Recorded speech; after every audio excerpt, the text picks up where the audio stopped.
11 माता की व्रत कथा। एकादशी व्रत के दिन जो भी भक्त विष्णु भगवान का ध्यान करते हुए एकादशी माता का पूजन करेगा और इन कथाओं को बड़े ही श्रद्धा से पूरा श्रवण करेगा, उसके सभी कष्ट दूर हो जाएंगे और उसे मोक्ष की प्राप्ति होगी। एक बुढ़िया माँ एक बार 11 माता का व्रत रखी, बड़े ही भाव भक्ति से पूजा अर्चना की। उन्हें वृद्ध अवस्था में क्या बाधा थी, वो तो अपने पुत्र पौत्रों की सुख सुविधा के लिए व्रत रखने लगी। वे दिन भर तो जरा कठोर मन करके अपनी प्यास को रख रही। दिन में पूजा पाठ किया, कथा सुनी और पंडित जी को मिट्टी के पात्र में भरकर पानी और ऋतुफल दान दिया। दोनों भर भर कर बूरा वितरण किया। उन्हें गर्मी के कारण बहुत बेचैनी हो रही थी। इस कारण से बड़ी देर तक पानी में पड़ी रही और पानी की कुल्ला करती रही, मुंह धोती रही। तब कहीं थोड़ा बहुत धैर्य बंध पाया। धूप तो तेज पड़ रही थी, इस कारण बार बार मुंह सूख रहा था। बूढ़ी माँ बहुत बेचैन हो रही थी। एक बुढ़ापा और दूसरे ये भयंकर गर्मी, वृद्ध अवस्था की स्थिति तो कुछ दूसरे ही प्रकार की होती है। ऐसे तैसे रो धो के दिन कट पाया। अब पहाड़ सी रात सामने थी, उसका काटना बड़ा ही कठिन दिखाई दे रहा था। खटिया पर पड़े शांति नहीं मिल रही थी। वे बार बार करवट बदल रही थी। अनेक बार वो बाहर जाती और भीतर आती। उन्हें घर के अंदर शांति नहीं थी। वे पड़ी पड़ी एकादशी माता का स्मरण करती रही। वे कहती रही कि हे माता जी, आप मेरी लाज रखेगा, आप ही मुझे शक्ति दे दीजिएगा जिससे मैं भली भांति आपका व्रत कर सकूं और ये पहाड़ सी रात शांति पूर्वक व्यतीत हो सके। प्यास के कारण बूढ़ी माँ की बेचैनी तो बढ़ ही रही थी। उन्होंने धैर्य रखने का बहुत प्रयास किया, किंतु सहनशीलता की सीमा टूट गई और वे घबराकर एकदम चिल्ला पड़ी। बोली, बचाओ बचाओ बचाओ। अम्मा का चिल्लाना सुनकर परिवार भर के नर नारी, बच्चे और पड़ोसी एकत्रित होकर बूढ़ी अम्मा की खटिया के समीप पहुंच गए। सबने पूछा, अम्मा जी आपको क्या हो गया? आप क्यों चिल्ला पड़ी है? आप इस वृद्धावस्था में ये कठिन व्रत क्यों कर रही हैं? अम्मा जी ने कहा, शक्ति से ही भक्ति होती है। थोड़ी ही देर में वे फिर से बोली कि अरे हमारे प्राण तो ही निकल जा रहे हैं। मेरी छाती पर ठंडे पानी का घड़ा रख दीजिए। नातियों ने दादी की छाती पर ठंडे पानी का पात्र रख दिया। तब कहीं उन्हें थोड़ा बहुत आराम मिला और थोड़ी देर के लिए उन्होंने अपनी आंखें बंद कर ली। एकादशी माता ने सोचा कि ये बूढ़ी अम्मा है तो बहुत कठोर, जरा जाकर उसकी परीक्षा लेनी चाहिए। वे आधी रात को मुर्गा बनकर टेर लगाने लगी। मुर्गा की आवाज सुनकर दादी जल्दी से उठी और बाहर जाकर आसमान की ओर देखा, किंतु आसमान में कहीं उन्हें प्रातःकालीन तारा दिखाई नहीं दिया।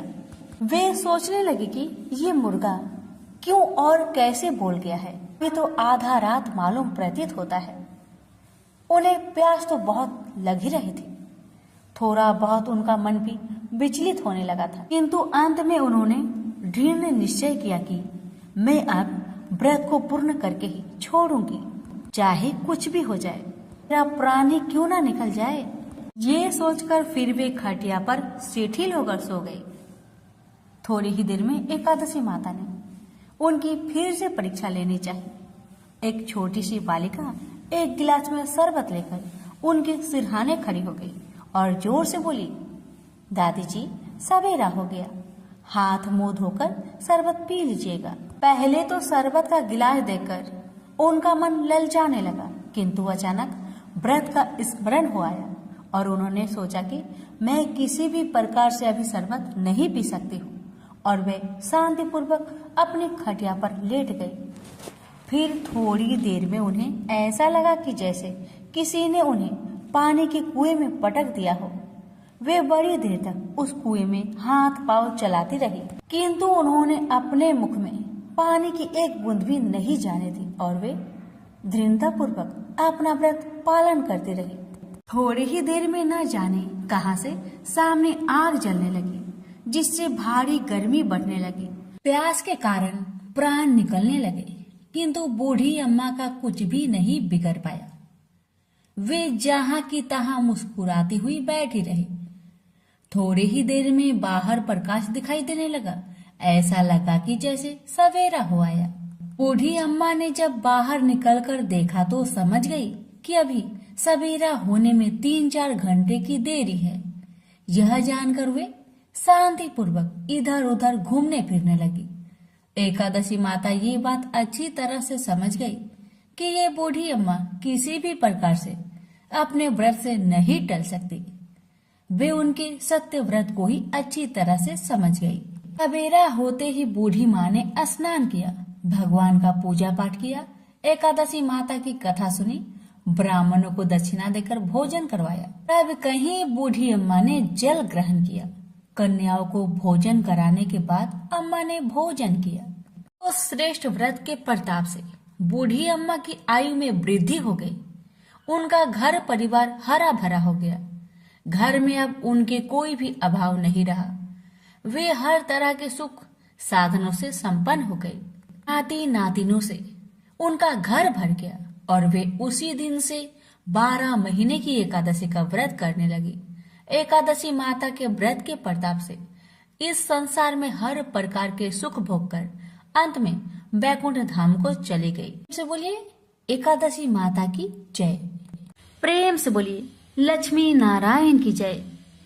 जय श्री कृष्ण, राधे राधे।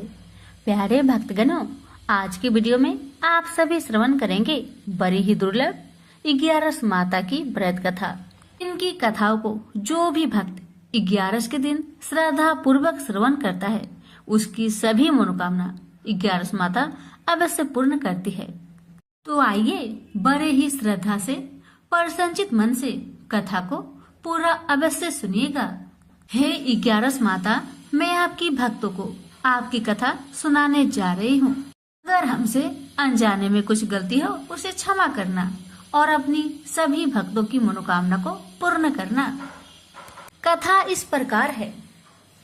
एक बार एक राज्य में एक राजा रहते थे।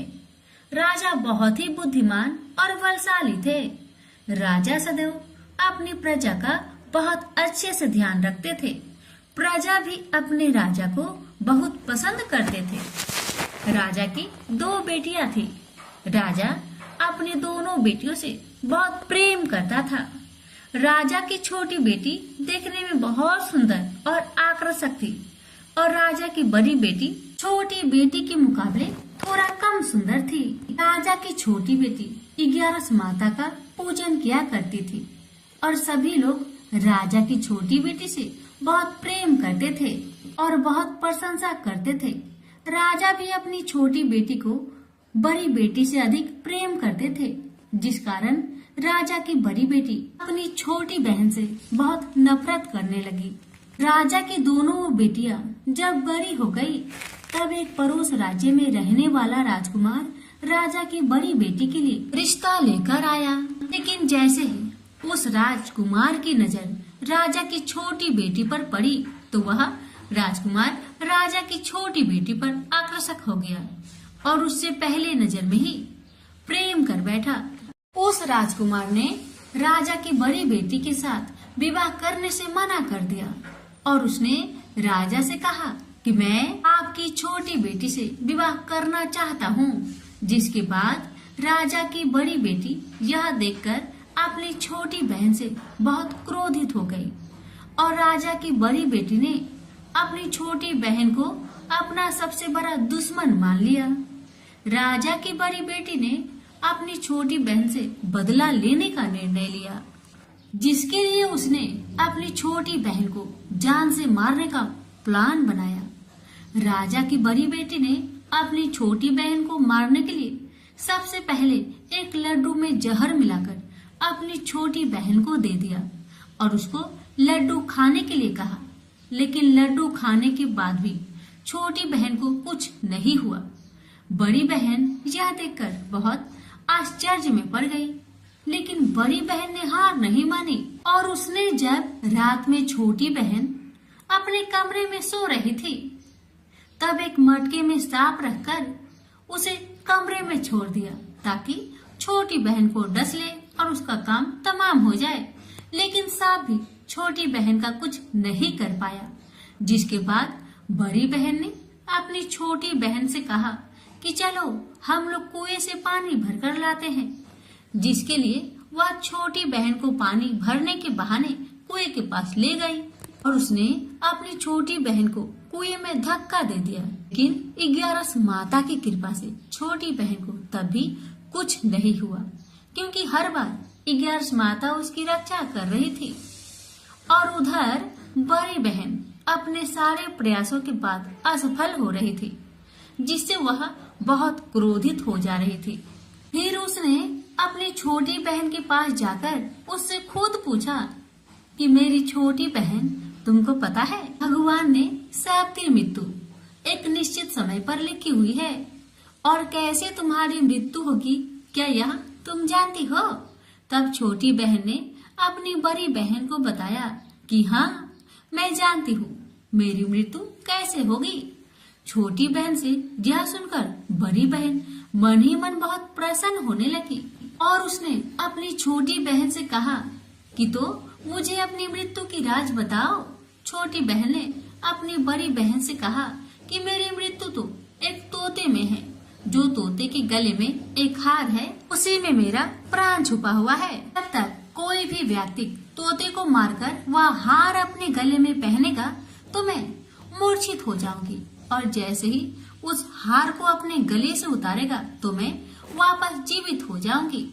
अपनी छोटी बहन की मृत्यु का राज जानकर बड़ी बहन बहुत खुश हो गई और वह अपनी छोटी बहन को मारने के लिए उसके पालतू तोते को ढूंढना शुरू कर दिया।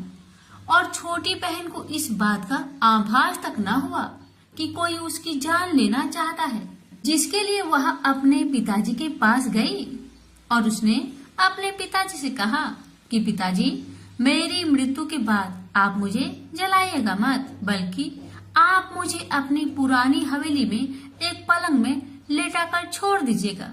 अपनी छोटी लड़की की यह बात सुनकर राजा बहुत आश्चर्य में पड़ गया और उसने अपनी बेटी से पूछा, बेटी, तुम यह क्या कह रही हो? तब राजा की छोटी बेटी ने बताया, पिताजी, समय किसी के लिए नहीं रुकता है, कब क्या हो जाए किसी को कुछ पता नहीं है। और फिर राजा ने अपनी छोटी बेटी से कहा कि तुम ऐसी बातें क्यों कर रही हो? 2-3 दिन में तुम्हारा विवाह है। लेकिन छोटी बेटी ने अपने पिताजी को ऐसा करने पर मजबूर कर दिया और उसने वचन ले लिया। राजा ने भी अपनी छोटी बेटी की बात स्वीकार कर ली और 2-3 दिनों के बाद जब शादी का समय आया तब राजकुमार बारात लेकर राजा के घर आया और राजकुमार और राजा की छोटी बेटी का विवाह शुरू हो गया। जैसे ही राजा की छोटी बेटी राजकुमार के साथ फेरे लेना शुरू करती है तो उसकी बड़ी बहन अपनी छोटी बहन के कमरे में जाकर उसके तोते को पकड़ लेती है और उसको जान से मार देती है। तोते के गले में जो हार था उसको अपने गले में धारण कर लेती है। जैसे ही बड़ी बहन उस हार को अपने गले में धारण करती है तो उधर छोटी बहन 3.5 ही फेरे ले पाती है और वह फिर बेहोश होकर गिर जाती है। जिसके बाद राजा ने बड़े बड़े हकीमों को बुलवाया और अपनी छोटी बेटी का इलाज करने के लिए कहा। राजा की बात सुनकर वैद्य ने छोटी बेटी को जब चेक किया, राजा को बताया कि आपकी छोटी बेटी ना तो जीवित है और ना मरी हुई है। यह मैं ऐसी पहली बार देख रहा हूँ। राजा ने वैद्य और हकीम को ये बात बाहर बताने से मना कर दिया कि अगर तुमने यह बात किसी को बाहर बताई तो मैं तुम्हें फांसी दे दूंगा। राजा ने ऐसे दोनों को धमकाया। राजा ने अपनी छोटी बेटी को पुराने महल में जाकर एक पलंग में लेटा दिया और वहाँ पर कुछ सैनिक को तैनात कर दिया। वापस अपने महल पर आ गया। राजा की बड़ी बेटी अपने पिताजी के पास आई और कहने लगी, पिताजी, अगर यह शादी संपन्न नहीं हुई तो आपकी इज्जत का क्या होगा? आप कहे तो मैं आपकी इज्जत बचाने के लिए राजकुमार से शादी करने के लिए तैयार हूँ। जिसके बाद राजा ने अपनी बड़ी बेटी की बात मान ली और राजा ने बड़ी बेटी को छोटी बेटी के कपड़े पहनाकर मंडप पर भेज दिया। लेकिन राजकुमार यह जान गया कि यह राजा की छोटी बेटी नहीं बल्कि बड़ी बेटी है। लेकिन जब राजकुमार ने शादी करने से मना किया तो सभी लोग ने राजकुमार को विवश करके राजा की बड़ी बेटी से बचे हुए फेरे संपन्न करा दिए और विवाह करवा दिया। जिसके बाद राजकुमार राजा की बड़ी बेटी को अपने महल ले गया। राजकुमार राजा की बड़ी बेटी से ना तो बात करता था, नहीं उसको पसंद करता था और ना ही उसके आसपास भटकता था। और राजकुमार ने यह फैसला लिया था कि वह अपनी प्रेमिका को ढूंढ कर रहेगा और यह जानकर रहेगा कि उसके साथ क्या हुआ है। एक दिन राजकुमार अपने घोड़े पर सवार होकर राजा के पुराने महल के पास पहुंच गया, जहां पर उसने कुछ सैनिकों को देखा। महल के पास पहुंचकर राजकुमार ने जब महल को ध्यान से देखा तो वह समझ गया कि यह तो हमारे ससुर जी का महल है। तब राजकुमार ने सैनिकों से पूछा, तुम लोग यहाँ क्या कर रहे हो और इस महल के अंदर उस पलंग में कौन लेटा हुआ है? जिसके बाद सैनिकों ने बताया कि यहाँ पर राजा की छोटी बेटी लेटी हुई है। यह सुनकर राजकुमार बहुत प्रसन्न हुआ और चिंतित भी हुआ। वह तुरंत अपनी प्रेमिका के पास पहुँच गया और उसकी सेवा करने लगा। जैसे ही रात हुई तो राजा की छोटी बेटी उठकर खड़ी हो गई। राजकुमार यह देखकर बहुत खुश हुआ और उसने अपनी प्रेमिका से पूछा कि तुम यहाँ क्या कर रही हो? तुम मेरे साथ मेरे घर चलो। राजा की छोटी बेटी ने राजकुमार को सारी बातें बता दी कि मेरी जान एक तोते में बसी थी और मैंने यह सब सिर्फ अपनी बड़ी बहन को बताया था और मुझे पता है कि उसने ही मुझे मारने का प्रयास किया है। उसके पास एक हार है जिसको वह सुबह पहन लेती है और रात को उतार देती है। जब तक वह हार को पहने रहती है तब तक मैं मूर्छित रहती हूँ और जैसे ही वह हार को उतार देती है तो मैं जीवित हो जाती हूँ। और जब तक मेरी बहन के पास वह हार है तब तक मैं ऐसे ही जीवित और मूर्छित होती रहूंगी। अगर मेरी बड़ी बहन के पास जो हार वह मेरे हाथ लग जाए तो मैं हमेशा के लिए जीवित हो जाऊंगी। राजकुमार यह बात सुनकर राजा की छोटी बेटी के पास रहने का निर्णय ले लिया और उसने अपने बचे हुए सारे फेरे उस पलंग में लेटी राजकुमारी की छोटी बेटी के साथ ले लिए और अपना विवाह को पूर्ण कर लिया और वहीं पर रहने लगा।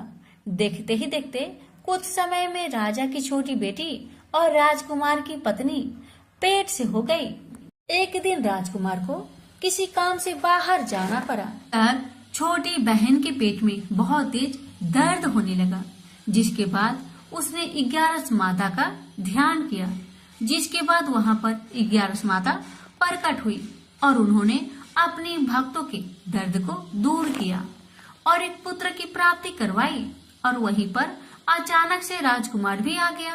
राजकुमार ने 11 माता को देखा तो वह आश्चर्य हो गया और उसने तुरंत माता को प्रणाम किया और 11 माता ने राजकुमार से कहा, जब तुम्हारा बेटा 5 वर्ष का हो जाए तो तुम अपनी पत्नी के हार आकर इसके गले में डाल देना। और देखते देखते राजकुमार और राजा की छोटी बेटी का पुत्र 5 वर्ष का हो जाता है। तो राजकुमार अपने बेटे से कहता है कि बेटा, मैं कुछ काम से बाहर जा रहा हूँ, तुम अपनी माता का ध्यान रखना।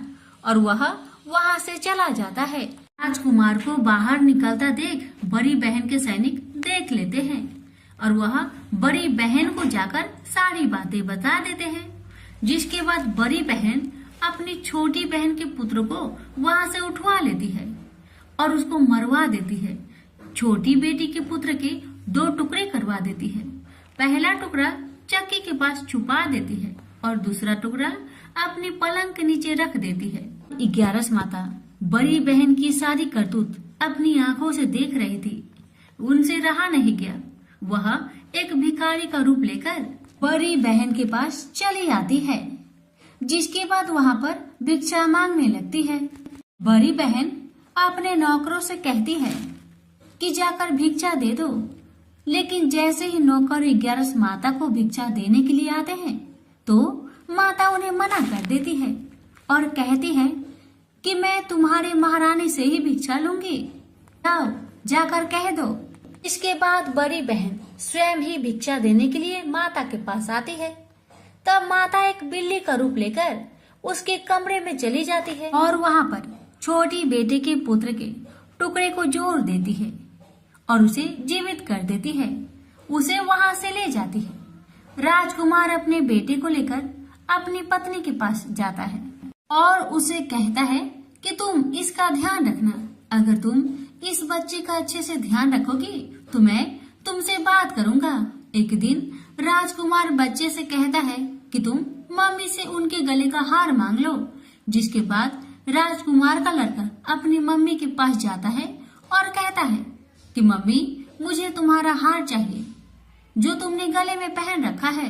यह सुनकर पहले तो बड़ी बहन बहुत क्रोधित होती है, पर उसको यह याद आता है कि राजकुमार ने कहा था कि अगर मैं इस बच्चे का ध्यान रखूं तो वह मुझसे बात करेंगे। इसके कारण वह हार को उस बच्चे को दे देती है और वह तुरंत हार ले जाकर अपने पिताजी को दे देता है और तभी राजकुमार अपने बेटे को लेकर वहाँ से जाने लगता है और अपनी पत्नी से कहता है कि तुम हमारे लिए खाना बनाकर रखना, मैं शाम को आकर तुम्हारे साथ खाऊंगा।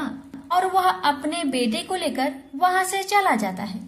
जिसके बाद वह राजा के पास जाता है और उनको सारी बातें बता देता है। राजा अपनी बड़ी बेटी की यह करतूत सुनकर बहुत क्रोधित होते हैं और अपनी परवरिश पर ही दोष देने लगते हैं और राजकुमार को अपनी छोटी बेटी के साथ रहने के लिए आदेश देते हैं। 11 माता की कृपा से राजा की छोटी बेटी राजकुमार के साथ सुखी जीवन व्यतीत करने लगी और हर 11 को 11 माता का व्रत करने लगे। प्रेम से बोलिए 11 माता की जय।